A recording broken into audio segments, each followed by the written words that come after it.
You know, this life isn't as black and white, all good and bad, right and wrong, as we tend to think. It's complex, and we're all just humans trying to make sense of it. So, if you're wanting more unity and love in this world, and are ready to step into curiosity, then join me, Brynne Erickson, on Middle Ground. And if you're willing, please leave your biases and preconceived outcomes at the door. All right, Christmas is knocking. We're 2 days away. And how are you going to have an awesome holiday season, even though you can't control the people around you? You can't control what presents were bought or weren't bought for you. You can't control what the people think of your presents. You can't control which of your kids, if all of them or none of them, are going to come to your house or to your gatherings or your parties. You actually don't have any control of that. We like to think we do by manipulating and giving ultimatums and expressing our feelings, and that will get them to do what I want them to do, right? And maybe that'll get them to come. But the reality is we can't control what people think. We can't control what they feel. We can say what we would like of people, but whether they come or they don't come to the family traditional pajama palooza, like, you can still have a great time. You just have to decide what that's going to look like for you.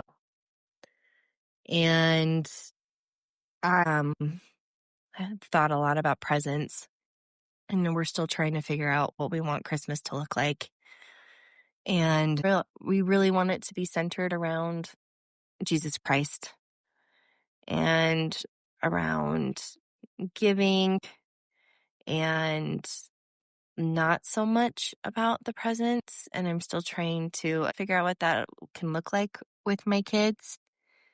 And I actually buy my own presents because I don't think it's fair to play the guessing game with my husband of like, read my mind and make sure you get me what I want. Otherwise, I'm going to be super disappointed and sad and resentful. Like, I don't feel that that's fair. So I can say exactly what I would like and what I would hope for. I can send the exact listing.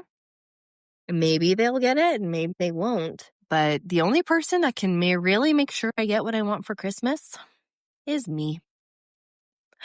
So I get a couple of things that I know I really want, and then I share some ideas. And however I get those, I just am grateful for the thought. And I just know that the best person to meet my expectations is me, because that is the truth, right, of the situation. And when it comes to giving presents, like, what's your motive? Are you trying to get something in return from giving that gift? You're probably going to be disappointed a lot of the time because that person doesn't like what you got, or they're going to turn around and give it goodwill or regift it, or they're going to throw a fit about it. But what is the real purpose behind giving? Is it just for fun? Is it the joy of giving? Is it taking the time to think of that person?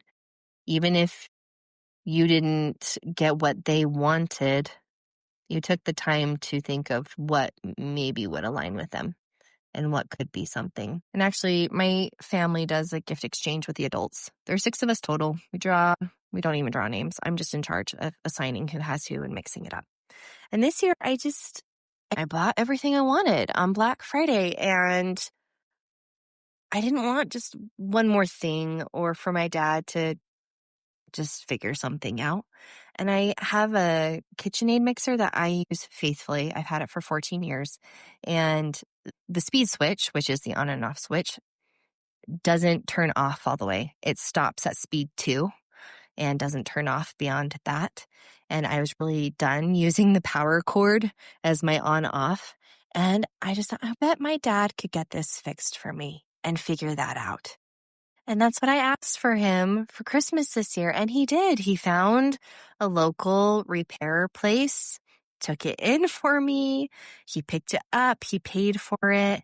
He even put some Loctite on a part of it that kept sliding out that they didn't fix there. And that was my gift. And that was huge. Like, to take that off my plate and for something that I use so much and that means so much to me, like, that was an amazing gift, even though it wasn't a typical bought, wrapped, presented, unwrapped. But it was so meaningful. And I'm actually going to think more like that, like experience based, doing something together, act of service.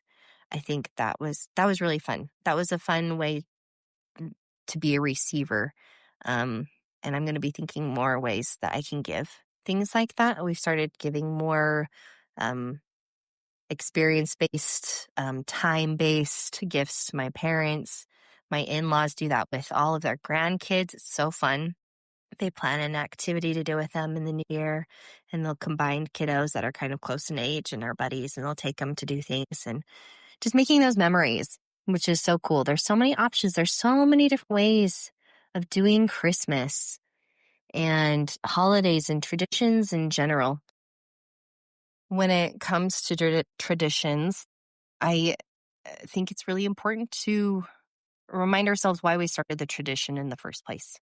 Like, what is the true purpose behind what we do and why we do it? And typically, guess what? It's your people. It's your loved ones. It's your kids. It's your parents. It's your family. It's it's the people, the ones that you love. And we kind of get lost, I think, sometimes in our traditions. And we think of the giving, excitement, the fun. Sometimes we lose our people when we hold on to our traditions so tightly.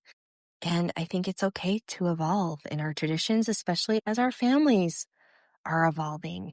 Not only as they're growing in size with marriages and partners and more children being brought into the mix, but as people themselves evolve in their own beliefs and who they are becoming. Maybe they aren't celebrating holidays like you once were. And we can either resist it or we can figure out how to embrace it and to learn from each other and about each other. And that's when compromise is really, really powerful. In fact, my husband's family, he's one of 5. And as of this Christmas, everyone is married. They've all found their person. So this is the first Christmas where we have 12 adults. There we go, 12 adults, and the kids keep coming. We're still in the beginnings of grandkiddos. And I'm just so grateful that my in-laws have been willing to evolve and change the traditions and that those can look different. It's just about the people and what that can look like. And we had to approach this again this year. We have an adult night that's been really fun. And in the past, we've done a gift exchange where everyone draws a name and gets a gift for someone. And me personally, I just am not been too attached to that. I've even tried to mix things up in my own family a little bit, but we still do our gift exchange. And with my in-laws, I just said, we have started doing this adult night where we do a dinner and a game and the gift exchange. We've kind of rotated who's in charge of the game and spearheading the dinner and what that looks like and how we get it and whatnot. And I just kind of brought it up, I'm really indifferent about the gift exchange. I wouldn't mind trying something different, like a service project or even putting more money into the activity that we do. What if whoever is in charge of the evening for that year just decides everything that we do? And if they want to do the gift exchange as the activity, then we do that. Otherwise, we don't have to do a gift exchange. And we're trying it this year. And I'm grateful that my family was on board for at least trying. And I love it because even for the people that the gift exchange is meaningful and they like that, when it's their year, they can totally do that. And they can do that every time it's their turn if they want. But it kind of allows everybody to have a say and to do what they would want to do. And we also are trying to be really good about allowing people to opt out if they don't and they just want to come and eat dinner and then watch the game. That's cool too. Like, again, it's about the people. It's about being with the people that matter most to you. And I think when we focus on that, then everything else is just not as important. It's just a means of being together. And again, there are so many ways of how that can look. Just remember that it's about your people and helping each other create connection and spend time together and catch up. But no matter how people feel about or what they think about you, you get to decide what you think and feel about them. Even if you are aware that they don't like how you do something or they don't like what you said or how you handled something, you can always say you're sorry and just show up in love. You can only be you, the youiest you that you can be. And they can either figure out how to love you as you are or not, but that's on them. But how we treat and see and think about other people is 100% on us. And ultimately, what you think will help you create what you want to feel. So, just some thoughts during this holiday season and as you are moving forward in your traditions and next year in traditions to come.